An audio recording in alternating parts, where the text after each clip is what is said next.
देखिए एक साइड हम लोग बनाए अवतल दर्पण, इस साइड बनाए हैं कौन सा उत्तल दर्पण। उत्तल दर्पण का भीतरी सतह रंगा रहता है और अवतल दर्पण का बाहरी सतह रजतित रहता है। देखिए ध्यान से, ये रजतित सतह है, इन अंदर में रजतित सतह है।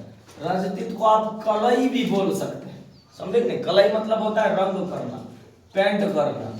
तो रजतित सतह इधर अंदर है, इधर बाहर है। बाहर है तो अवतल दर्पण, अंदर है तो उत्तल दर्पण। यदि परावर्तक सतह उभरा है तो उत्तल दर्पण, परावर्तक सतह धंसा है तो अवतल दर्पण। ये सब चीज हम लोग पढ़ लिए।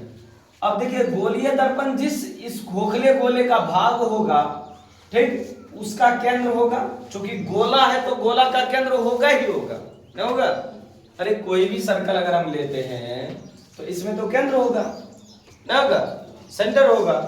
और इस केंद्र से एक त्रिज्या भी होगी जो परिधि तक की दूरी तक जाएगी, ना होगा?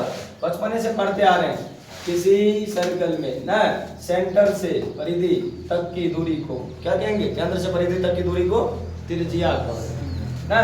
तो यहाँ भी त्रिज्या होगी, यहाँ भी केंद्र है, तो इसी केंद्र को कहेंगे वक्रता केंद्र, इसकी त्रिज्या को कहेंगे वक्रता त्रिज्या। हो गया, बाकी कुछ है ही नहीं।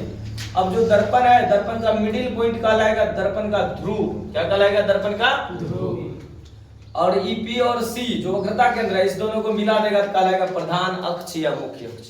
चार चीज ही है। बोलिए फिर से हम बोल रहे हैं। अवतल दर्पण है, इधर उत्तल दर्पण है। गोलीय दर्पण जिस खोखले गोले का भाग है, जिस खोखले गोले का भाग है, उसके केंद्र को क्या कहेंगे? वक्रता केंद्र। क्या कहेंगे? वक्रता केंद्र, सेंटर ऑफ कर्वेचर। क्या? सेंटर ऑफ कर्वेचर, है ना? उसके बाद देखिए गोलीय दर्पण जिस खोखले गोले का भाग होता है उसकी त्रिज्या को, उसकी त्रिज्या को, केंद्र से परिधि तक की दूरी को क्या कहेंगे? वक्रता त्रिज्या। वक्रता त्रिज्या, त्रिज्या ना, रेडियस ऑफ कर्वेचर। क्या? Radius of curvature. आगे बढ़े। अब है ध्रुव। क्या है? ध्रुव। गोलीय दर्पण का मध्य बिंदु, चाहे इस साइड वाला दर्पण है चाहे इस साइड वाला दर्पण है, इस दोनों के मिडिल पॉइंट को, मध्य बिंदु को उस दर्पण का ध्रुव कहते हैं। क्या कहेंगे? इधर भी गोलीय दर्पण के मध्य बिंदु को क्या कहेंगे? ध्रुव। पी से सूचित करते हैं इसको। किससे? पी से। वक्रता केंद्र को सी से, वक्रता त्रिज्या को आर से सूचित करते हैं। अब है प्रधान अक्ष या मुख्य अक्ष। क्या है? तो गोलीय दर्पण के क्या? गोलीय दर्पण के ध्रुव से वक्रता केंद्र को मिलाने वाली सरल रेखा। गोलीय दर्पण के ध्रुव से वक्रता केंद्र को मिलाने वाली सरल रेखा गोलीय दर्पण का प्रधान अक्ष या मुख्य अक्ष कहलाता है। गोलीय दर्पण का प्रधान अक्ष या मुख्य अक्ष, प्रिंसिपल एक्सिस ना, मुख्य अक्ष कहलाता है। अब देखिए ध्रुव को सूचित करेंगे पी से, वक्रता केंद्र को सूचित करेंगे सी से, वक्रता त्रिज्या को आर से और मुख्य अक्ष को पीसी से।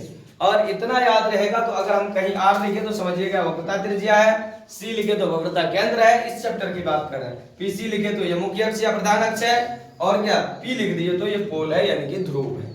ठीक।